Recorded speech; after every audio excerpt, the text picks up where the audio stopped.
पक्ष में 288, विपक्ष में 232। लॉबी खोल दी है, माननीय सदस्य लॉबी खोल दिए।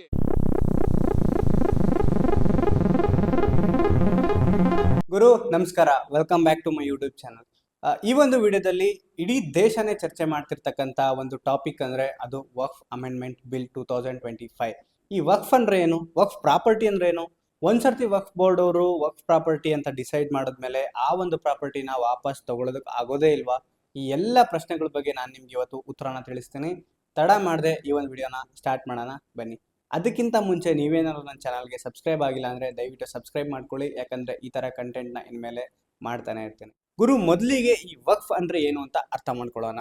ಈ ಒಂದು ವಕ್ಫ್ ಅನ್ನೋ ಪದ ಮುಸ್ಲಿಂ ಕಮ್ಯುನಿಟಿಗೆ ಸೇರಿದ್ದು. ಈ ಒಂದು ವಕ್ಫ್ ಅಂದರೆ ಒಂದು ರಿಲಿಜಿಯಸ್ ಪರ್ಪಸ್ಗೋಸ್ಕರ, ಫಾರ್ ಎಕ್ಸಾಂಪಲ್ ಮಸೀದಿ ಕಟ್ಟೋಕ್ಕಾಗಿರ್ಬೋದು, ಮತ್ತು ಸಮಾಧಿ ಕಟ್ಟೋಕ್ಕಾಗಿರ್ಬೋದು, ಎಜುಕೇಷನಲ್ ಟ್ರಸ್ಟ್ನ ಇನ್ಸ್ಟಿಟ್ಯೂಟ್ ಮಾಡೋಕ್ಕಾಗಿರ್ಬೋದು, ಅಥವಾ ಅಂಗಡಿಗಳನ್ನ ಕಟ್ಟೋಕ್ಕಾಗಿರ್ಬೋದು, ಈ ಒಂದು ಮುಸ್ಲಿಂ ಕಮ್ಯುನಿಟಿಗೆ ಹೆಲ್ಪ್ ಆಗೋಗೆ, ಅವರ ಒಂದು ಧರ್ಮಕ್ಕೆ ಹೆಲ್ಪ್ ಆಗೋ ಹಾಗೆ ಈ ಒಂದು ಪ್ರಾಪರ್ಟಿನ ದಾನ ಮಾಡೋದು ಅಥವಾ ಅಕ್ವೈರ್ ಮಾಡ್ಕೊಳ್ಳೋದು. ಅಕ್ವೈರ್ ಯಾರು ಮಾಡ್ತಾರೆ?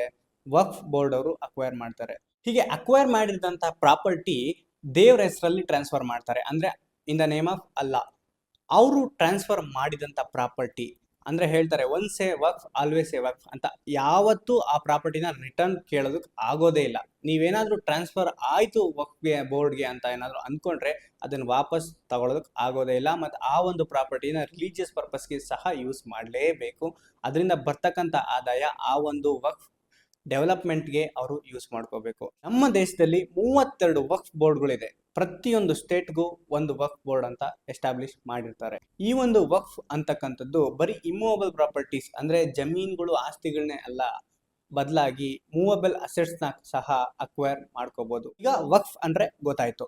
ಈಗ ವಕ್ಫ್ ಬೋರ್ಡ್ ಅಂದ್ರೆ ಏನು? ಈ ಒಂದು ವಕ್ಫ್ ಬೋರ್ಡ್ ಒಂದು ಸ್ಟ್ಯಾಟ್ಯೂಟರಿ ಬಾಡಿ, ಅಂದ್ರೆ ಒಂದು ಸ್ಟ್ಯಾಟ್ಯೂಟ್ ಇಂದ ಅದಕ್ಕೆ ಒಂದು ಪವರ್ ಬಂದಿದೆ.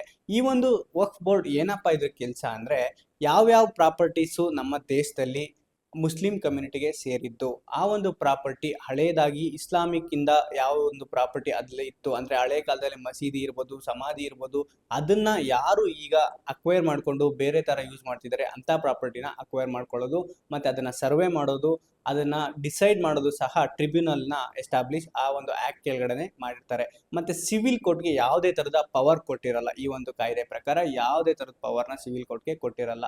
ಏನೇ ಒಂದು ಮ್ಯಾಟರ್ ಇದ್ರು ಟ್ರಿಬ್ಯುನಲ್ಲೇ ಡಿಸೈಡ್ ಮಾಡಿ ಆ ಒಂದು ಡಿಸೈಡ್ ಮಾಡಿರ್ತಕ್ಕಂಥ ನಿರ್ಧಾರ ಫೈನಲ್ ಆಗಿರುತ್ತೆ. ಫಾರ್ ಎಕ್ಸಾಂಪಲ್, ಯಾವುದೋ ಒಂದು ಟ್ರಸ್ಟ್, ಸೊಸೈಟಿ ಒಂದು ಪ್ರಾಪರ್ಟಿನ ಅನುಭವಿಸ್ಕೊಂಡು ಹೋಗ್ತಾ ಇದೆ ಅಂತ ಅನ್ಕೊಳ್ಳಿ. ಆ ಒಂದು ಪ್ರಾಪರ್ಟಿ ವಕ್ಫ್ ಬೋರ್ಡ್ ಅವರು ಸರ್ವೆ ಮಾಡಿ ಇದು ವಕ್ಫ್ಗೆ ಸೇರಿದಂತ ಪ್ರಾಪರ್ಟಿ, ನಾವ್ ಇದನ್ನ ಅಕ್ವೈರ್ ಮಾಡ್ಕೋತಾ ಇದ್ದೀವಿ, ನೀವೇನಾದ್ರೂ ಇದ್ರ ಬಗ್ಗೆ ಹೇಳಬೇಕು ಅಂತಿದ್ರೆ ಹೇಳಿ. ಯಾಕೆ ನಾವು ಈ ಒಂದು ಪ್ರಾಪರ್ಟಿನ ವಕ್ಫ್ ಅಂತ ಡಿಕ್ಲೇರ್ ಮಾಡಬಾರ್ದು, ಯಾಕೆ ಈ ಒಂದು ಪ್ರಾಪರ್ಟಿನ ಅಕ್ವೈರ್ ಮಾಡಬಾರ್ದು ಅಂತ ಅವ್ರನ್ನ ಡಿಸೈಡ್ ಮಾಡಿ ನೋಟಿಸ್ ಕೊಟ್ಟು ವಿಚಾರಣೆ ನಡೆಸಿ ಟ್ರಯಲ್ ಎಲ್ಲ ಮಾಡಿ ಆ ಒಂದು ಪ್ರಾಪರ್ಟಿ ಅವ್ರಿಗೆ ಸೇರಿದ್ರೆ ಅದನ್ನ ವಕ್ಫ್ ಅಂತ ಡಿಕ್ಲೇರ್ ಮಾಡಲ್ಲ. ಅಕಸ್ಮಾತ್ ಅವ್ರೇನಾದ್ರೂ ಪ್ರೂವ್ ಮಾಡ್ಕೊಳ್ಳೋದಕ್ಕೆ ಫೇಲ್ ಆದ್ರೆ ಈ ಒಂದು ಪ್ರಾಪರ್ಟಿ ವಕ್ಫ್ ಪ್ರಾಪರ್ಟಿ ಅಂತ ಅವ್ರಾಗವ್ರೆ ಖುದ್ದಾಗಿ ಡಿಕ್ಲೇರ್ ಮಾಡ್ಕೋಬೋದಿತ್ತು. ಈ ಒಂದು ಆಕ್ಟ್ ಇಂದ ಏನು ತೊಂದರೆ ಆಗ್ತಾ ಇತ್ತಪ್ಪ ಅಂದ್ರೆ, ಸಿಕ್ಕಾಪಟ್ಟೆ ಪ್ರಾಪರ್ಟೀಸ್ಗಳನ್ನ ವಕ್ಫ್ ಪ್ರಾಪರ್ಟಿ ಅಲ್ಲದೆ ಇದ್ರು ಅದನ್ನ ಅಕ್ವೈರ್ ಮಾಡ್ಕೋತಾ ಇದ್ರು, ನೋಟಿಸ್ ಕಳಿಸ್ತಾ ಇದ್ರು, ಮತ್ತೆ ಆ ಒಂದು ಪ್ರಾಪರ್ಟೀಸ್ ಇಂದ ಬಂದಂತ ಆದಾಯನ ಸರಿಯಾಗಿ ಲೆಕ್ಕ ಒಪ್ಪಿಸ್ತಾ ಇರಲಿಲ್ಲ ಗೌರ್ಮೆಂಟ್ಗೆ. ಇದನ್ನೆಲ್ಲ ಅಬ್ಸರ್ವ್ ಮಾಡಿದಂತ ಸೆಂಟ್ರಲ್ ಗೌರ್ಮೆಂಟ್ ಈಗ ಒಂದು ಹೊಸ ಕಾಯ್ದೆ ತಂದಿದೆ, ಅದೇ ವಕ್ಫ್ ಅಮೆಂಡ್ಮೆಂಟ್ ಬಿಲ್ 2025. ಈ ಒಂದು ಆಕ್ಟ್ ಪ್ರಕಾರ ನೀವು ಸೆಕ್ಷನ್ 40 ಪವರ್ ಏನು ಯೂಸ್ ಮಾಡ್ತಾ ಇದ್ರಿ ಅಂದ್ರೆ ಎಲ್ಲಾ ಪ್ರಾಪರ್ಟಿನೂ ನೀವೇ ಎನ್ಕ್ವೈರ್ ಮಾಡ್ತಾ ಇದ್ರಿ, ನೋಟಿಸ್ ಕೊಡ್ತಾ ಇದ್ರಿ, ಅಕ್ವೈರ್ ಮಾಡ್ಕೋತಾ ಇದ್ರಿ, ಮತ್ತೆ ಅವ್ರು ತಗೊಂಡಂತ ಡಿಸಿಷನ್ನೇ ಫೈನಲ್ ಆಗಿತ್ತು. ಯಾವುದೇ ಒಂದು ಸಿವಿಲ್ ಕೋರ್ಟಲ್ಲೂ ಆ ಒಂದು ಕೇಸ್ನ ಆಗ್ತಾ ಇರಲಿಲ್ಲ. ಅದನ್ನ ಕಂಪ್ಲೀಟ್ ಆಗಿ ಒಮಿಟ್ ಮಾಡಿಬಿಟ್ಟಿದ್ದಾರೆ, ಅಂದ್ರೆ ತೆಗೆದಾಕ್ಬಿಟ್ಟಿದ್ದಾರೆ. ಆ ಒಂದು ಪವರ್ ಈಗ ವಕ್ಫ್ ಬೋರ್ಡ್ಗೆ ಇಲ್ಲ. ಇನ್ನ ಕೆಲವೊಂದು ಅಮೆಂಡ್ಮೆಂಟ್ಸ್ಗಳನ್ನ ಮಾಡಿದ್ದಾರೆ ಮತ್ತೆ ಸೇರಿಸಿದ್ದಾರೆ. ಮತ್ತೆ ಮೇನ್ ಅಮೆಂಡ್ಮೆಂಟ್ಸ್ ಏನಪ್ಪಾ ಅಂದ್ರೆ, SC/ST ಲ್ಯಾಂಡ್ಗಳು ಅಂತ ಏನಿದೆ ಆ ಒಂದು ಲ್ಯಾಂಡ್ಗಳನ್ನ ನೀವು ವಕ್ಫ್ ಪ್ರಾಪರ್ಟಿ ಅಂತ ಡಿಕ್ಲೇರ್ ಮಾಡೋದಕ್ಕೆ ಬರೋದಿಲ್ಲ. ಮತ್ತೆ ಇನ್ನ ಮೇಜರ್ ಚೇಂಜ್ ಏನಪ್ಪಾ ಅಂದ್ರೆ, ಯಾವುದೇ ತರ ಮಾನ್ಯುಮೆಂಟ್ಸ್ ಅಥವಾ ಪ್ರೊಟೆಕ್ಟೆಡ್ ಏರಿಯಾಸ್ ಅದನ್ನ ವಕ್ಫ್ ಪ್ರಾಪರ್ಟಿ ಅಂತ ನೀವು ಡಿಕ್ಲೇರ್ ಮಾಡೋದಕ್ಕೆ ಬರಲ್ಲ. ಯಾವುದೇ ತರ ಏನ್ಷಿಯಂಟ್ ಮಾನ್ಯುಮೆಂಟ್ಸ್ ಪ್ರೊಟೆಕ್ಷನ್ ಆಕ್ಟ್ ಅಡಿಯಲ್ಲಿ ಬರ್ತಕ್ಕಂಥ ಮಾನ್ಯುಮೆಂಟ್ಸ್ ನ ನೀವು ವಕ್ಫ್ ಪ್ರಾಪರ್ಟಿ ಅಂತ ಡಿಕ್ಲೇರ್ ಮಾಡೋದಕ್ಕೆ ಬರಲ್ಲ ಅಂತ ಈ ಒಂದು ಆಕ್ಟ್ ಅಲ್ಲಿ ಖಡಾಖಂಡಿತವಾಗಿ ತಿಳಿಸಿದ್ದಾರೆ. 2025 ವಕ್ಫ್ ಅಫಿಷಿಯಲ್ ವೆಬ್ಸೈಟ್ ಅಂದ್ರೆ Waqf assets management system of India, ಆ ವೆಬ್ಸೈಟ್ ಅಲ್ಲಿ ಹೇಳಿರೋ ಪ್ರಕಾರ ಅವ್ರ ಹತ್ರ 8,72,843 ಇಮ್ಮೂವಬಲ್ ಪ್ರಾಪರ್ಟೀಸ್ ಅವ್ರ ಹತ್ರ ಇದೆ. ಅಂದ್ರೆ ಅದನ್ನ ಎಕರೆಗಟ್ಟಲೆ ಹೇಳೋದಾದ್ರೆ 38 ಲಕ್ಷ ಎಕರೆ ಅವ್ರ ಹತ್ರ ಇದೆ ಪ್ರಾಪರ್ಟಿ, ವಕ್ಫ್ ಬೋರ್ಡ್ಗೆ ಸಂಬಂಧಪಟ್ಟಂತ ಪ್ರಾಪರ್ಟಿ. ಈ ಒಂದು ಹೊಸ ಅಮೆಂಡ್ಮೆಂಟ್ ತರೋದಕ್ಕೆ ಏನಪ್ಪ ಕಾರಣ ಅಂದ್ರೆ, ಈ ಒಂದು ವಕ್ಫ್ ಪ್ರಾಪರ್ಟಿ ಅಂತ ಹೇಳ್ತಾ ಈ ಒಂದು ಹೆಸರಲ್ಲಿ ಸಿಕ್ಕಾಪಟ್ಟೆ ಫೇಕ್ ಪ್ರಾಪರ್ಟೀಸ್ಗಳಿಗೆ ನೋಟಿಸ್ ಕಳಿಸ್ತಾ ಎಲ್ಲಾ ಪ್ರಾಪರ್ಟೀಸ್ಗಳು ವಕ್ಫ್ ಪ್ರಾಪರ್ಟಿ ಅಂತ ಕನ್ವರ್ಟ್ ಮಾಡ್ಕೊಳ್ಳೋದನ್ನ ಜಾಸ್ತಿ ಆಗ್ತಾ ಇತ್ತು. ಮತ್ತೆ ವಕ್ಫ್ ಪ್ರಾಪರ್ಟಿಯಿಂದ ಬಂದಂತ ಆದಾಯನ ಮ್ಯಾನೇಜ್ಮೆಂಟ್ ಮಾಡೋದಕ್ಕೆ ಫೇಲ್ ಆಯ್ತಾ ಇತ್ತು. ಅದನ್ನೆಲ್ಲ ಸ್ಟ್ರಿಕ್ಟ್ ಮಾಡಬೇಕು ಅಂತ ಈ ಒಂದು ಹೊಸ ವಕ್ಫ್ ಅಮೆಂಡ್ಮೆಂಟ್ ಬಿಲ್ ನ ತಂದಿದ್ದಾರೆ.